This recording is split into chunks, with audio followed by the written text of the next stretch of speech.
வறுமை கோட்டின் கீழ் உள்ளவர்கள், அதாவது AAY மற்றும் PHH குடும்ப அட்டையில உள்ள அனைத்து உறுப்பினர்களும் விற்பனை முனைய சாதனத்தில் கைரேகை மூலம் ஆதாரை பதிவு செய்ய வேண்டும் அப்படின்னு அரசு அறிவித்திருந்த நிலையில இந்த பணி நியாய விலை கடையில் ரேஷன் கடை பணியாளர்களால் செய்து வரப்பட்டுச்சு.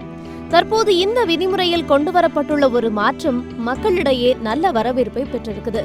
ரேஷன் கார்டு வைத்துள்ள குடும்ப உறுப்பினர்கள் கைரேகை பதிவு செய்ய வேண்டியது அவசியம் அப்படிங்கிறதும், கைரேகை பதிவு செய்யாவிட்டால் அவர்களால் ரேஷனில் பொருட்கள் பெற இயலாது என்பதும் விதிமுறை. அது மட்டுமில்லாம யாருடைய கைரேகை உள்ளதோ அவர்கள் மட்டுமே ரேஷன் கார்டு வந்து பொருட்களை பெற முடியும் அப்படிங்கிற நிலையும் இருக்குது. தற்போதைய நடைமுறைப்படி வறுமை கோட்டிற்கு கீழ் உள்ள குடும்ப அட்டைதாரர்கள் வெளி மாவட்டங்கள்ல பணியின் காரணமாக தங்கியிருந்தால் அங்கிருக்கும் ரேஷன் கடைக்கு சென்று கைரேகை மூலம் ஆதார் எண்ணை பதிவு செஞ்சுக்கலாம். இதனிடையே மாற்றுத்திறனாளிகள், முதியவர்கள், நோயாளிகள் மற்றும் 5 வயதுக்குட்பட்ட குழந்தைகளுக்கு வீட்டிற்கே சென்று கைரேகை பதிவு செய்யும் திட்டம் தொடங்கப்பட்டிருக்குது. அதன் அடிப்படையில ரேஷன் கடை பணியாளர்கள் அவர்களின் வீடுகளுக்கே சென்று கைரேகை பதிவு செய்து வருவதாக தகவல்கள் வெளியாகியிருக்கு.